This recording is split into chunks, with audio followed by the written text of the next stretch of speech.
Guys, if you're a fan of the Sly Guy podcast, now is the time to get on over to www.patreon.com/Sly Guy podcast.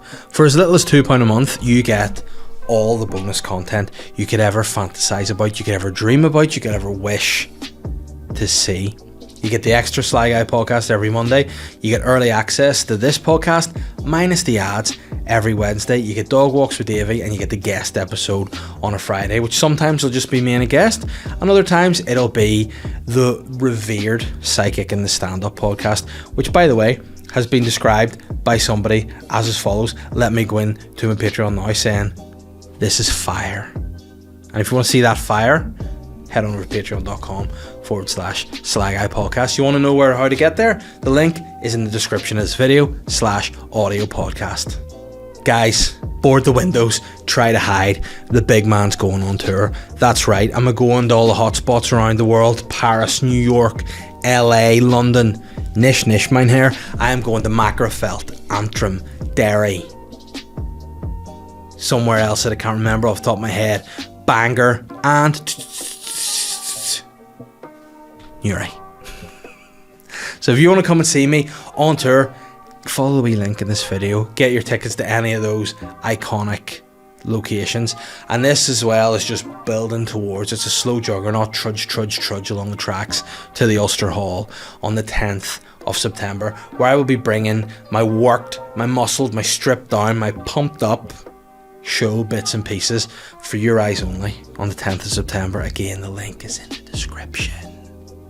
And don't be slacking, because tickets are starting to go now. They're starting out the fucking door now. The Sly Guy podcast is brought to you in association with Modest Beer. If you don't know by now, what's wrong with you? Modest Beer are a modest company making beyond modest beers. They're making fantastic beers for you to enjoy. If you want to know more about Modest Beer, check out their website. You might want to get some beer. You might want to just get some nice merch. www.modestbeer.co.uk, or you can follow them on all the socials: Insta, Facebook, Twitter @ModestBeer. Guys, buckle in, pull your pants down, and enjoy the show. I'm the Sly Guy. Guys, welcome to the Sly Guy podcast in our new homes. Welcome to my crib. Have a tour. The camera's fixed, it doesn't move, but this is the new setup. We have moved house, we have moved studios. We are in our new home here, just down the road from our old home. And guess what? To make things more exciting for you, the little bitch has returned. The little turncoat rat with the snake as a forename has returned to the podcast. At long last, the Snakerat Ben is back on the show. Mister, where have you been? I've been having a great time, relaxing and chilling out. So what are we paying you for here? If you've just been on your holidays this whole time, well, where have you been? Tell me where you've been, what you've been doing. Literally just at the caravan. Yeah. Chilling out. Well, but you know, still editing though. Still editing. Well, a lot of people have been getting annoyed at some of the sound problems, a few other things, because you leave me to my own devices. This is an issue, and also this is the first time you've visited the new space. What are your thoughts on the move? I like it. Very red light district in here. Very red light district. You know what I mean? One of the things that people said to me, they were like, Dave, you're moving studios. What's one of the first things you want in the studio? I said, I want decked out with a bespoke light show for people to enjoy. And that's what I've got. You might be able to see this, but we've got lights everywhere, all around, every corner of the room. We've got lights. I'm uplit. There's red lights everywhere. And it's just going to be a good time. And I feel that's an important thing in a studio, to have sweet lights. So as you come up the stairs and you're about to come in, it's just this nice red glow coming in, and you're just slowly ushering me into the room. I just welcome people in, and I like to show people what I'm all about early doors. What also you can't see, because you guys are watching through this lens, is there's a window there that whenever I pull back the curtain, the room is lit red. Men stand below the window and they just like offer me cash. It's kind of like Patreon, except in the flesh. They offer me cash, and it's always more than £2, may I add. They offer me the cash, and I just say, if I like them enough, I just say, come on up. And weirdly enough, you actually weren't here to produce the podcast this week. You were just standing, bang at the window with a £50 note, and I said, come on up. And instead of fucking, I let you produce the podcast, because we're friends. You know what I mean? I forgive you. We're back, and from a producer point of view, how do you feel the move will help us? Because people are going to see this, and they might think the setup doesn't look as permanent as the previous setup. And how would you describe that? Like, what do you think of the new setup? It's a lot more versatile. Versatile. I would say that behind that curtain, there's a nice little surprise for everybody. There's a nice little surprise behind the curtain, because what people don't know is in the new space, we're not just set with one set. We have a tripod of sets now in here. So what you're going to get, if you go behind the Dragon's Eye, you know, if you go behind there and you are a patron, this whole studio is basically just for the patrons. We've moved here to up the input to the patrons. So we're going to have a new set for the guest podcast every Friday, and we're going to have a new bespoke set for the psychic and the stand-up podcast, which is also over on Patreon. So we just think it's a good time. We felt it was a good move. It's kept me the last week just being flat out getting this space ready for people to come in, and I feel like it's starting to make sense. When we first moved in, it was just an empty shell. Now we've got a lot of curtains up, a lot of interchangeable soundproofing, and I think it sounds okay. How's it coming across to you there over with the sound? Good. Pretty all good. Happy, and you can sort it and edit. If there's any echo, you sort this. If there's any complaints about this podcast, blame Banks, he's back. Just make sure you have a nice big drink there and really get all the sound through your... Do you want to hear that? Yeah.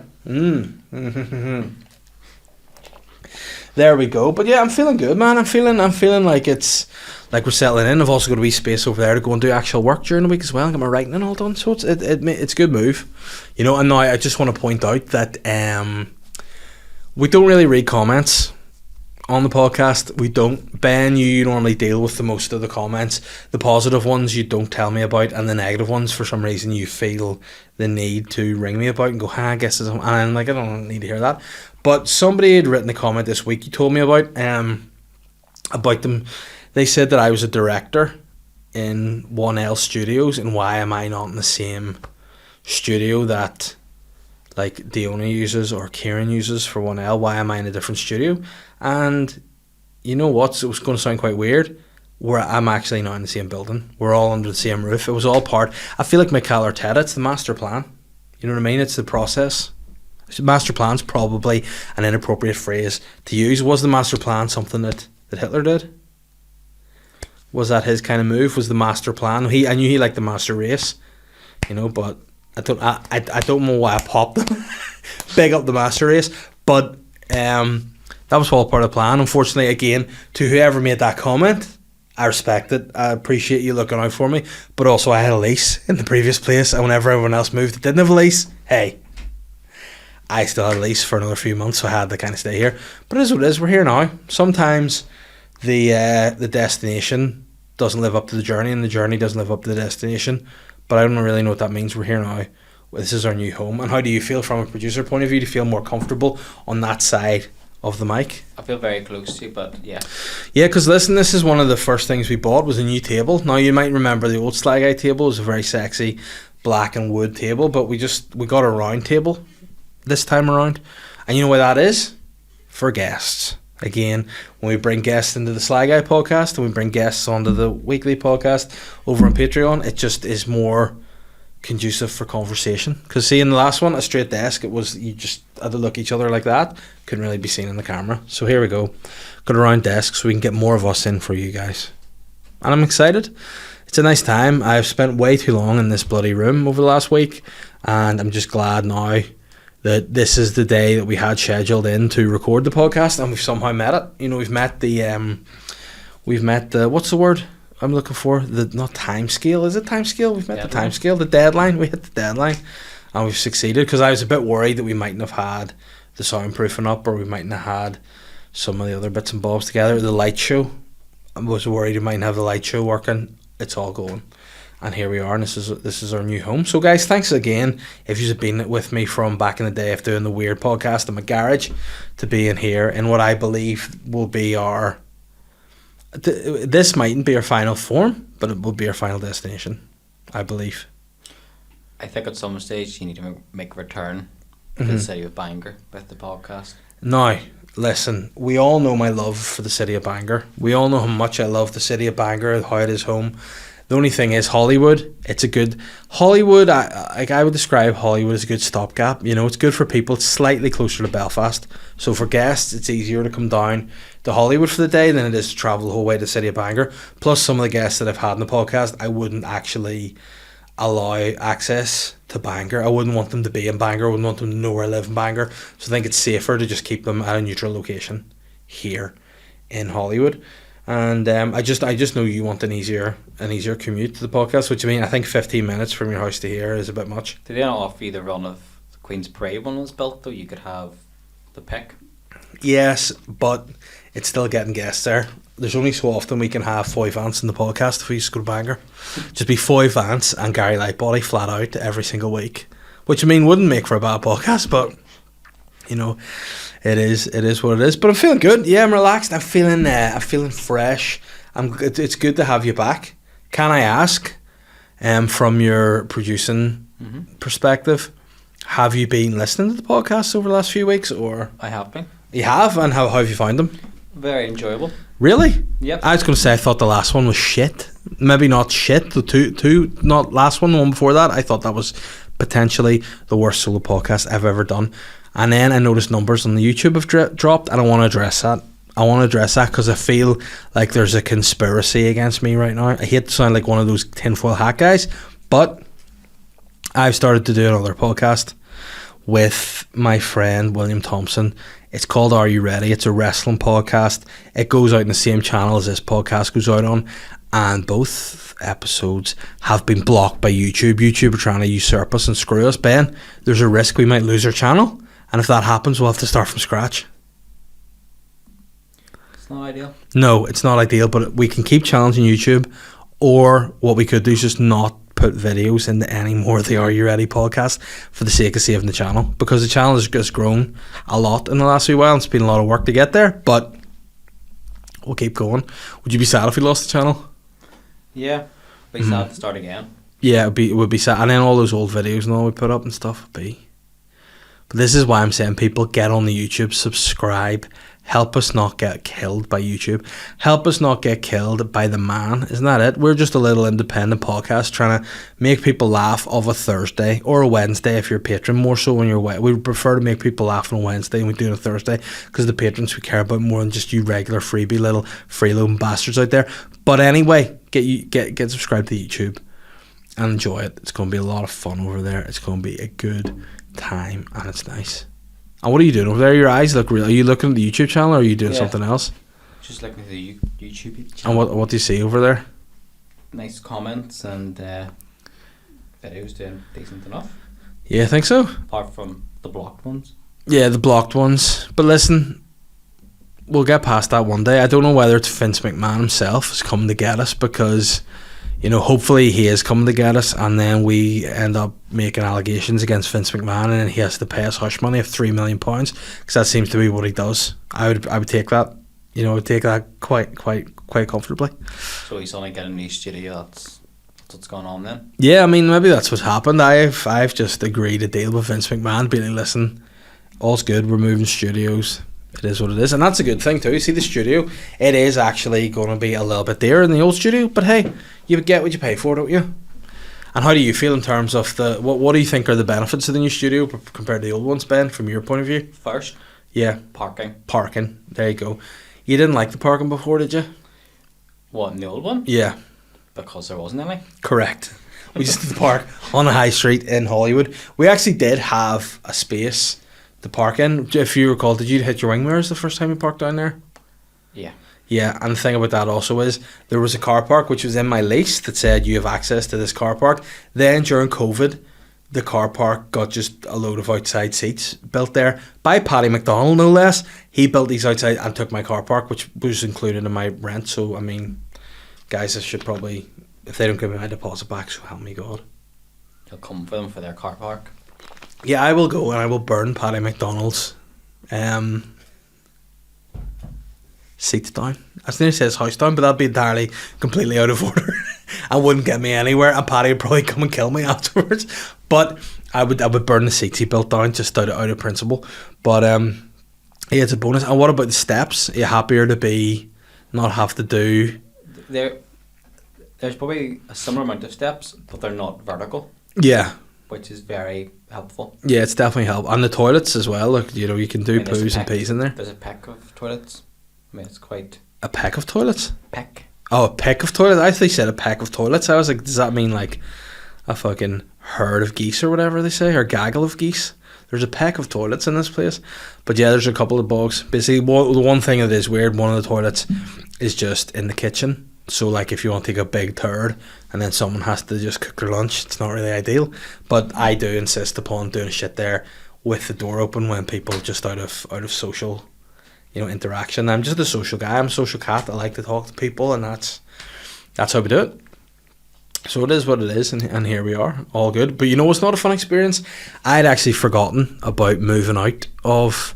I was on my holidays in, I think, like 40-degree heat in England, just sweating my dick and balls off flat out for an entire week. And then towards the end of the week, I just had like an epiphany.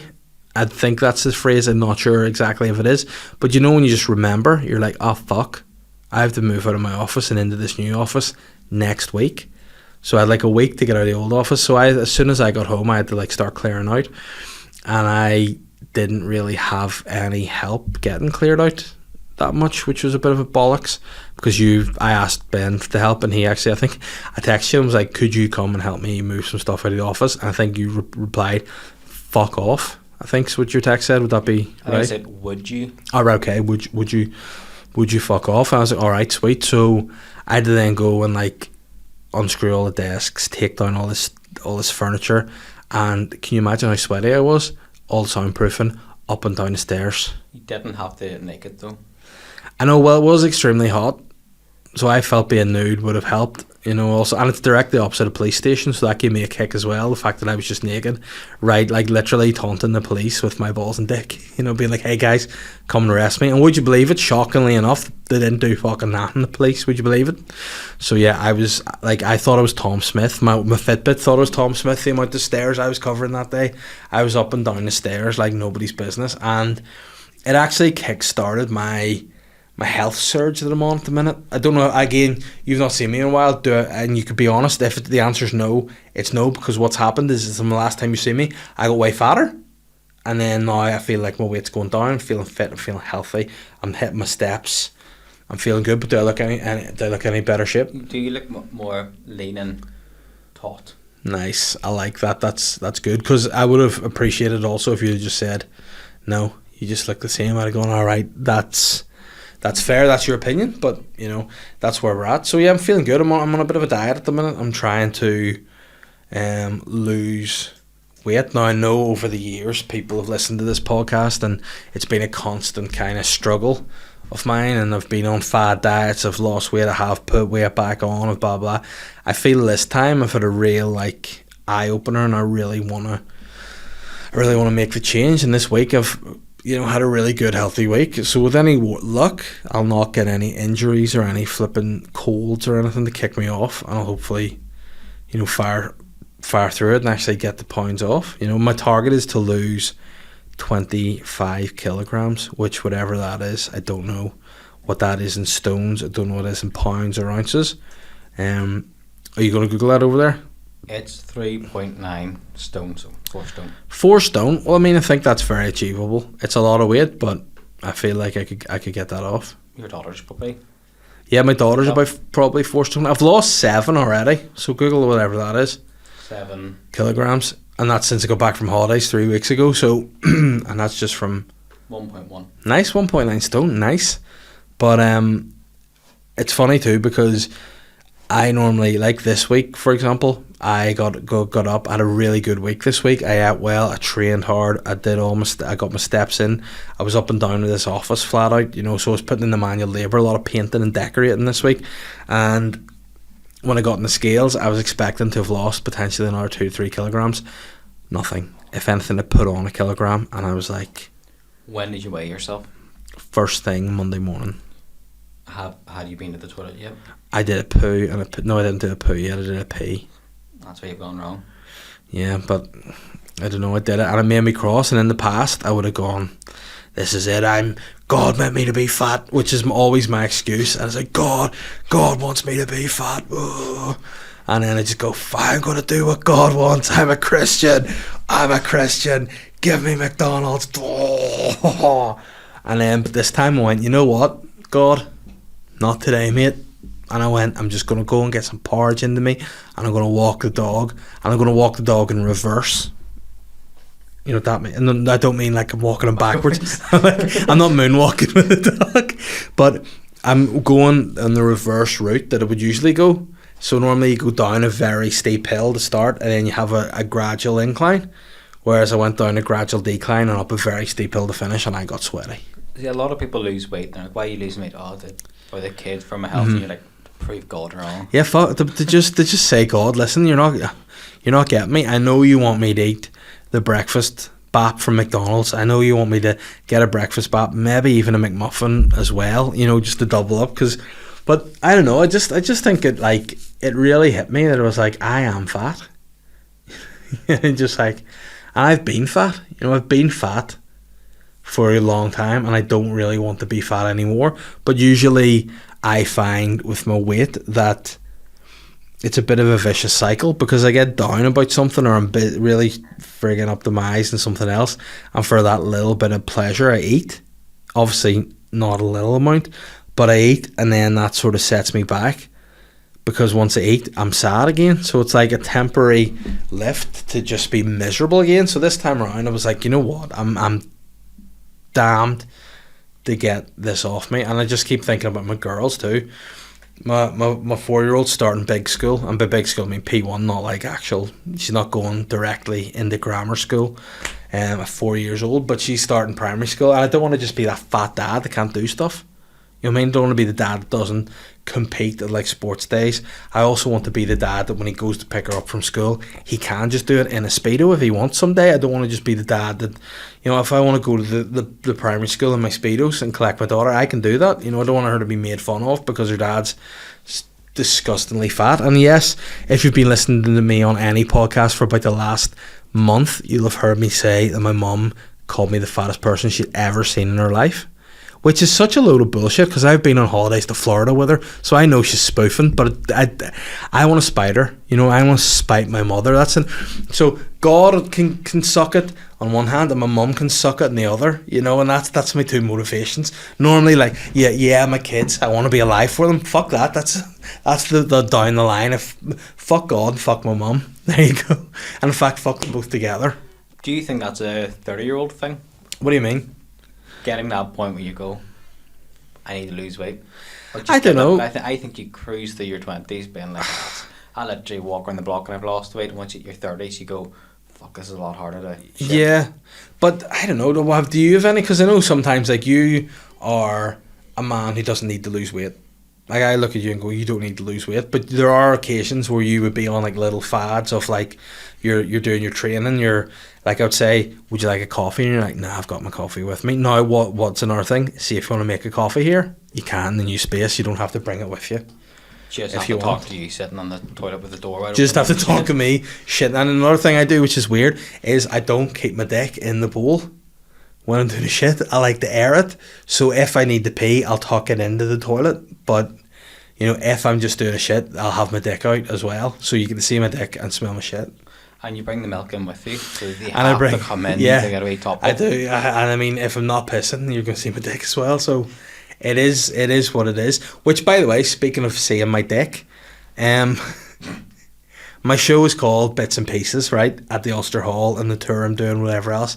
I did an interview with the Sunday World about the show. Did an interview, it's all good, that's fine.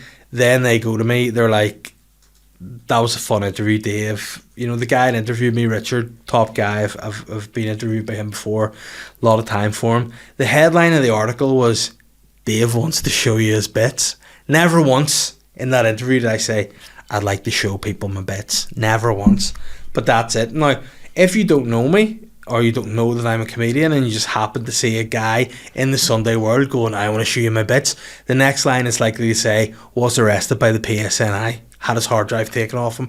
But that wasn't it. Now, what is weirder as well about that, if you don't know I'm a comedian and you see the picture they took of me, It was just me in a graveyard, you know. I was about to say, the photos that go with it, it does look like you've been arrested for something, or on the lookout. If you see this man, hold your children tight and cross the road. Because what happened, right, was I did the interview, and normally what happens with interviews like that is they'll take some of your promotional pictures that you've had done or something off your agent's website or something off your own socials.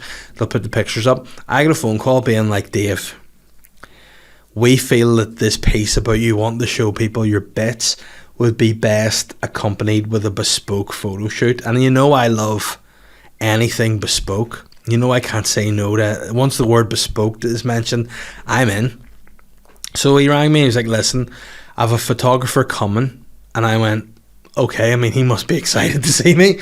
But he's like, yeah, he's coming. Where can he find you? And I said, in Hollywood. And he was like, all right, okay, where in Hollywood? And I said, I'm in my new office. I'm moving at the minute. I'm moving in.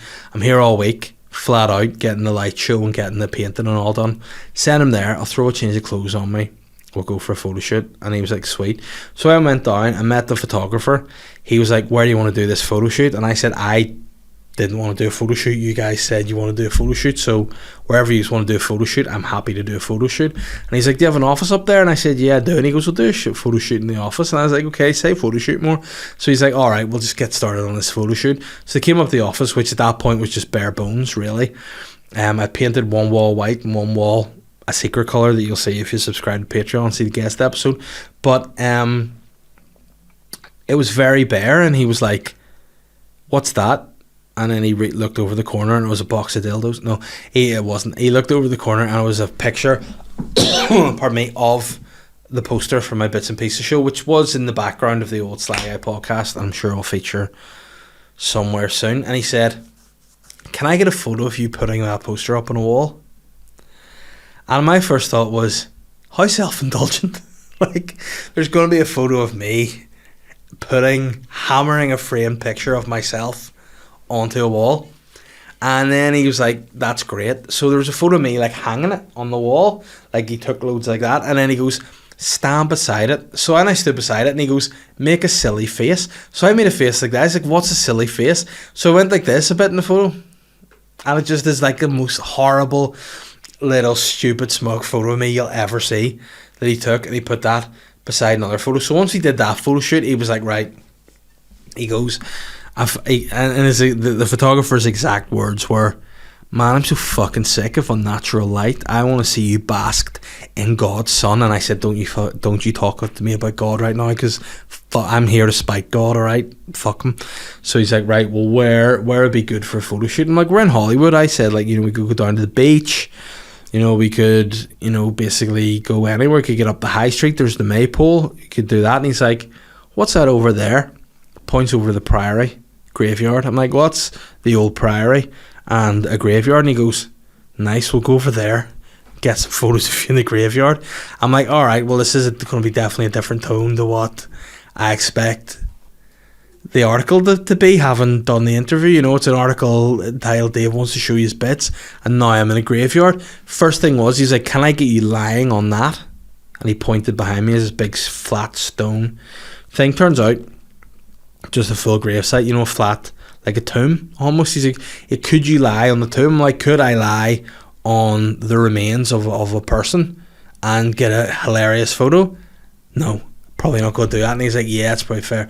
What about, since you're a comedian, and then this is a line, whenever you're a comedian, you automatically know that the answer is going to be, no, it isn't, and the statement is, wouldn't it be funny if? No, it wouldn't. And what he said, it would be funny if, he goes, wouldn't it be funny if we got a photo of you just poking your head out from behind this gravestone? And I was like, yeah, it would be funny, but it would also be entirely out of context from anything I'm doing. Like, I'm not just hanging about graveyards. If I was doing an article being about, Northern Irish comedian Dave Elliott admits to loving to absolutely hang around graveyards, that would have been funny. And then just me poking my head out behind the tombstone, like Uncle Andy.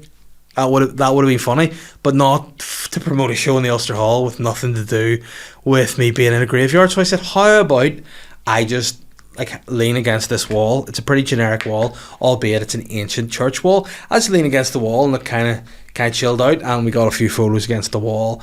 And I think if you didn't know that I was in a graveyard for that photo, it might have looked grand, you know. And also, what's funny too, and thankfully you put the title over my feet, I was wearing my painting shoes because I forgot to bring shoes to go with the outfit, so I'm just wearing like a pretty normal outfit with painting shoes on, and thankfully they covered my feet for the article.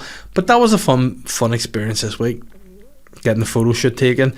And the good thing about it is, if I ever do anything that is slightly spooky or based in a graveyard, I have a bespoke set of photos to accompany that. So how do you feel about that?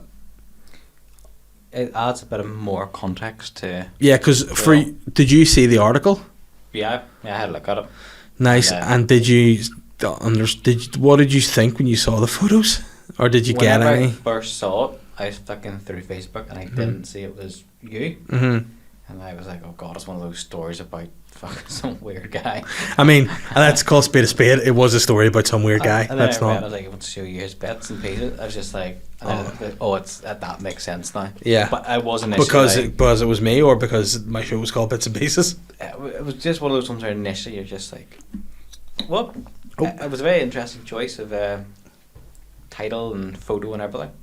Yeah, it was weird. It was definitely weird. But I mean, the more like, whenever I told the story to Catherine when I got home, I was like, yeah, I did my photo shoot. And she, for a start, she was like, why are you doing a photo shoot? And I was like, hey, I don't know.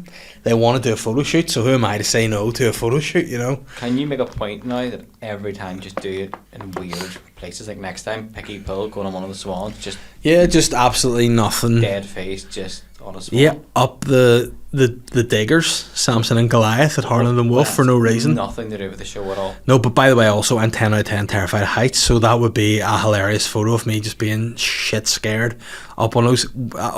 Actually, the thought of that's making me want to be sick. Gross. But yeah, I'll do weird photo shoots going on. Maybe like the next one, just fully be in drag with no context as to why I'm in drag. Nothing to do with anything. Would be very amusing. Yeah. Speaking of drag, actually, there's a lot of stuff in the news this week about drag. I don't know what the drag acts reading children's books to children. What are your thoughts on that? You don't have to go to it if you don't want to go to it. I mean, again, there you go. I think you have just nailed it on the head. See the fact that it's a thing. See if here's the thing. See if a show is put on and people see it and go, oh yeah, I'd like to go to that show and buy tickets to see it. More power to them. Good luck. But see if people don't like it. Don't be going out of your house and all. Getting. I mean, I was going to say, seeing some of the people that are protesting this probably haven't gotten the shower, but like, get in the shower, get yourself dressed, you know, going up and protesting, this is disgusting, this is sodomy. I'm like, well, it's just reading a book, like, you know, I don't think there's sodomy featured. I don't think the book reading's like, right, here's Jack and the Beanstalk, let me at your wee butthole. You know, I don't think that's going to happen. And I don't know if drag queens necessarily are renowned for, you know, chomping on little buttholes after they read books. I don't know, Ben, do you know more about drag than I do, or something that I may be missing out on? I know very little about them. Would it be something that would excite you to learn more about the world of drag? Could that be something maybe we could investigate? Yeah. Since we've got this new space, we're going to churn in more content. Could we just get into the drag world? Sure. Nice. You heard it here first from the Red Light District in Hollywood. We're just going to make our way out into the drag world. Just expecting the curtain to drop and then the drag queens come forward from it. Listen, the drag queen, I actually do. That's all these. The thing about it is, you don't know what are behind the curtains in this room. Like we could potentially just have loads of drag queens just in a corner, ready to just get you, eat your wee butt. No, just because they get lowered down. But you actually did look at the ceiling there, like, oh fuck, where are they coming from? Could be anywhere. Because apparently that's what they do. Eat butts. Read Keats and eat ass. That's what they're at. Is that what the book's about? Well, no, I think like Rumpelstiltskin. They'll read your Rumpelstiltskin and they'll crumple your foreskin. That's what the drag queens will do. Watch out. And see, if I was in the toilet with my willy out, I'd be chomped. And there wouldn't stand a chance in hell. But you know what? I actually think this, you know, it's grand to do. And if there was a drag queen reading storytelling time in Bangor, would I bring my kids to it? Probably absolutely not. I probably would. You know, I'd be open to it. I wouldn't be against it. You know what I mean? I wouldn't be against it. And I like the fact that, you know, this is another thing too. People like drag queens sexual. Like, they would be a sexual act in an over 18s club. I don't think like they're coming to read a book to a kid in the library like swinging dildos. You know, I don't think that's happening. What I would say though about drag queens has been something that I have noticed for quite a long time. Don't you ever notice this? They should calm down a little bit with their dancing. Like, see, when you see drag queens dance, I always wonder, why don't they injure their elbows more or shoulders? Because they throw moves. Like, I think that's kind of the point though. It's what? Very over the top with the dancing. Yeah, but there's over the top, and then there's potentially, you know, overextending joints. You want more like dad dancing going on then? No, I like fluidity. I like to imagine my body turns into water when I hear a dope beat. So, you know what I mean? People are going, oh, what's a dope beat? Like, I don't know, some, like, anything will.i.am's produced, you know, I've got a feeling that gets me going pretty hard. Some Pitbull, Mr. Worldwide, yeah, I'll drop a few bombs to that, you know what I mean? But I like it whenever the body's like lucid, you know, like I've never seen a drag queen be fluid. It's always like, hoo, hoo, hoo, hoo. And it's like, oh shit, I think that hurt. That really did hurt. There's my point, exactly. Drag queens are too aggressive and the dance moves are too much, and that really hurt. Edit that out, please. I made a dick of myself there. Unless they're stretched, unless they really warm up. Yeah, they're just sitting behind a desk, flinging limbs about. But a bit more prep to it than that. Yeah, you'll be on the podcast next week with the sling, being like, oh, I tried to do the drag queen, like, punch and grab, and I just mean that's the dance move. It's not what they do to children. You know, it's like they're just knocking them out and fucking them into the back of a van. I genuinely have hurt myself. And that just shows you I've not been doing a lot of shoulder exercise since I've been on this diet, and I definitely need to do more. I was sore. How do we get on to drag queens? Talking about you and drag queens. You talked about the book thing they're doing? Yes. And listen, there may or may not be a guy appearing in something soon talking about his favourite book for book week. There may or may not be. There is this guy. So get ready to hear about a lot of Mills and Boon books here, because I'm all about that sexy before bed reading. Very nice.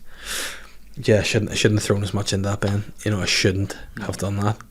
But I'm a physique guy, and that's what physique guys do. And that's another thing. See, now we're in a new space. We need to get a meeting. You and me, we need to get down, we need to get a meeting, we need to get things planned, we need to get some merch sorted, because there's been a couple of people have been in touch, and if you have been the person that's been in touch about merch, please DM me again, because I've lost all the messages. I want to get some merch sorted. I want to get some stringers out, because it's physique guy summer. Yeah, we might miss summer, but yes. You know what? Here's the thing about physique guy summer. It's not actually just like, I hate when people are like, oh, summer's nearly over. Every day's a summer if you've got your nipples out and they're pierced and you're wearing a vest.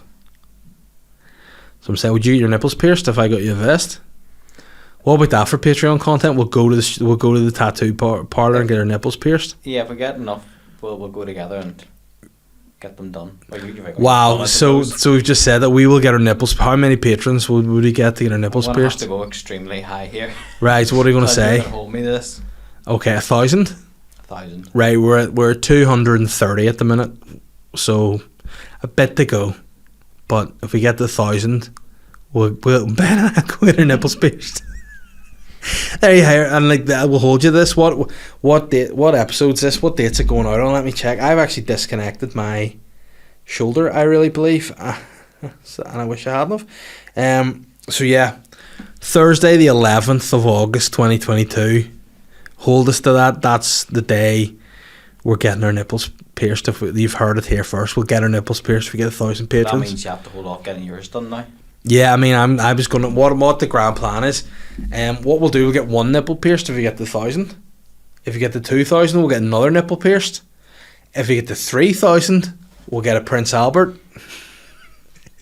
And if we get to 4,000, we will get a chain and connect everything together. So there you go. If you know anybody that wants to see us get our nipples pierced, woo, join the Patreon, www.patreon.com/. It'll be Sly Guy worse if we Podcast. just lost loads of Patreons now. I know, Definitely everyone drops not out to to see be it. like, no. I mean, I was going to think too, if we get to 5,000, you would just get, one of those dildos with like a tail, like a horse's tail on the end of it, and just put up your bum and waddle around with all these piercings. And nice time. How long have we been talking for here? Feels like it's been a long time. 45-ish. 45-ish, which, as we all know, everybody, is 45 in. Irish. Correct, Irish. Cross community, all love here.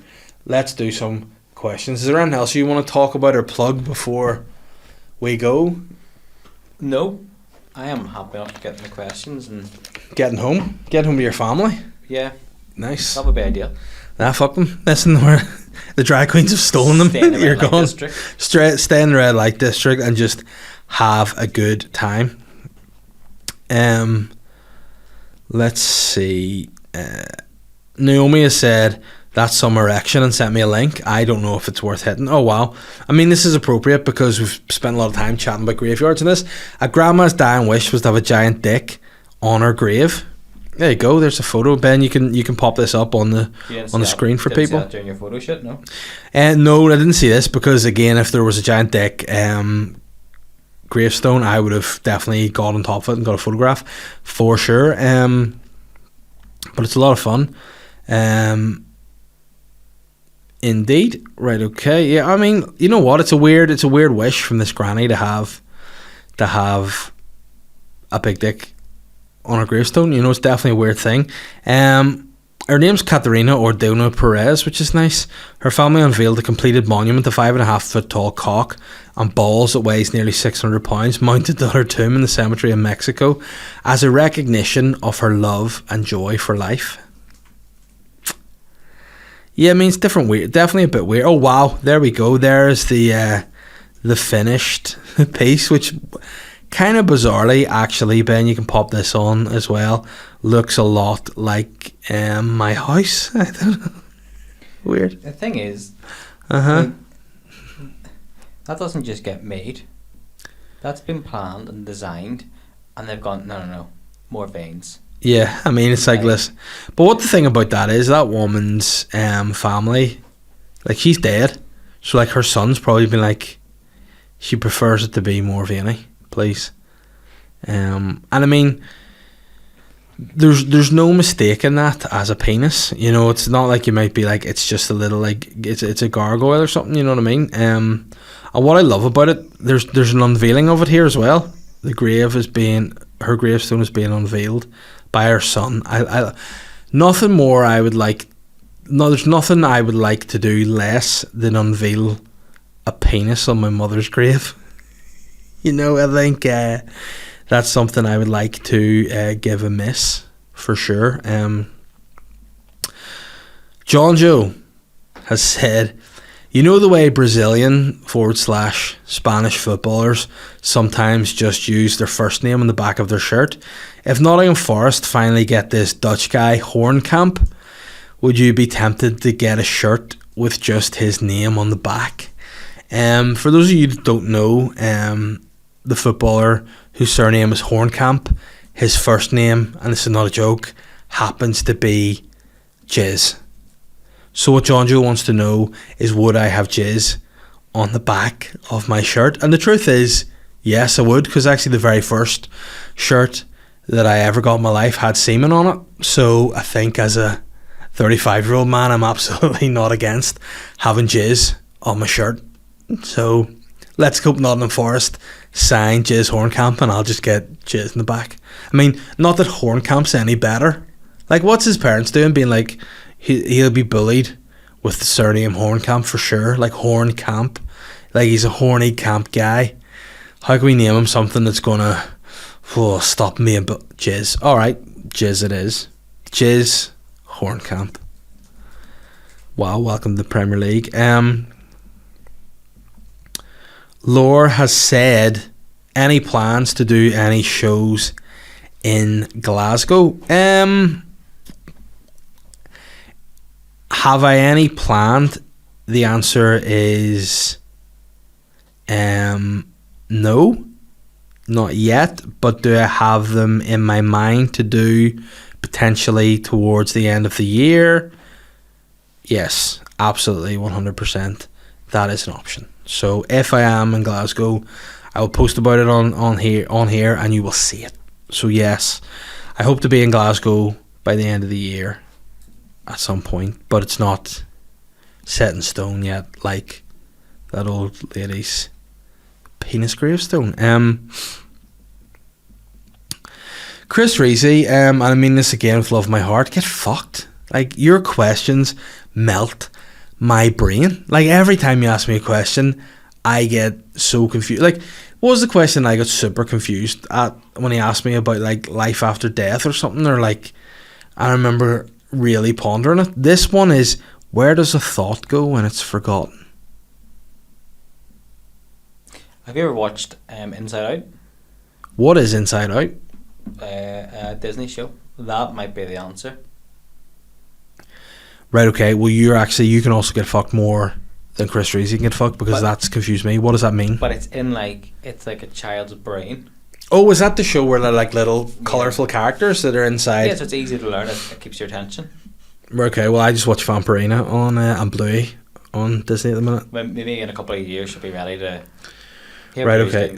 Bluey's done. Why is Bluey done? Because the boy who plays Bluey's too old, so they're just leaving it. Or the girl, the boy, whoever plays Bluey. Bluey is 10 out of 10. Yeah, Bluey's great. And this should be like another thing, just review. Short episodes. Yeah, listen, this is on the Patreon, we'll review children's television. So what happens in Inside Out? Explain to me where a thought goes when you've forgotten it.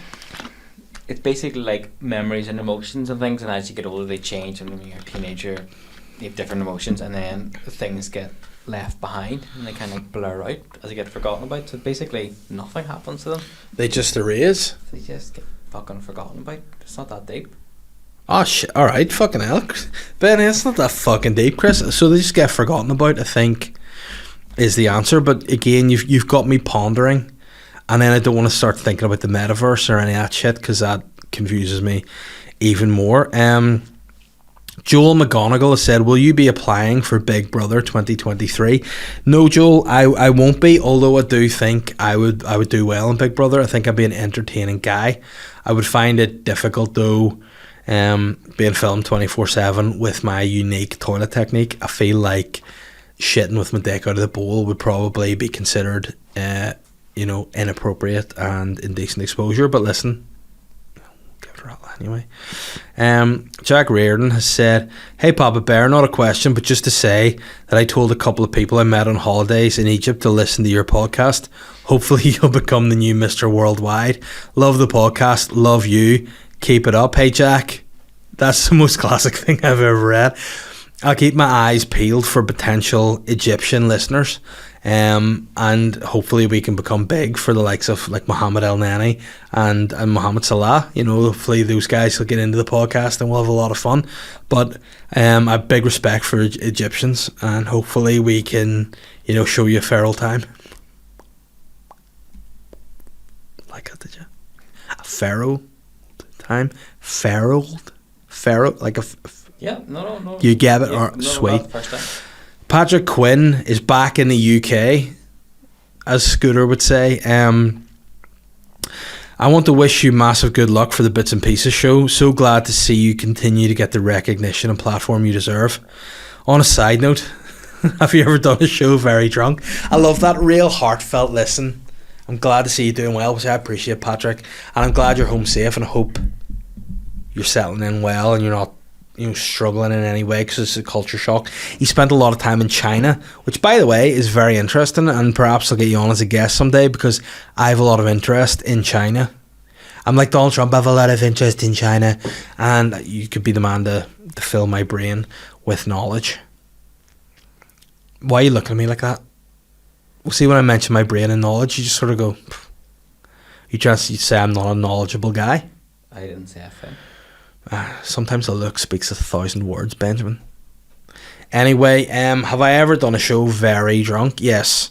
The only show I really ever do drunk is the Lavery's Comedian's Christmas Do.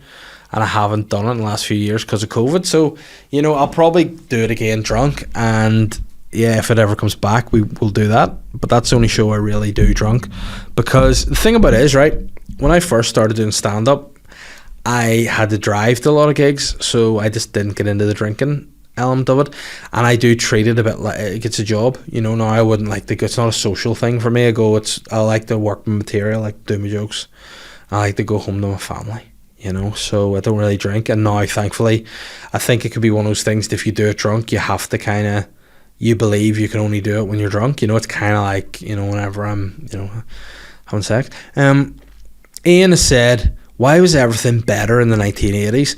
Because I was for, mate. You know, that's a good description there. And by the way, let me just point out, I've gone on to Ian's page and I've seen some of his art, and he has actually done a mural just beside our new studio here, I've seen. So very nice, Ian. But you know, the 80s were just better generally.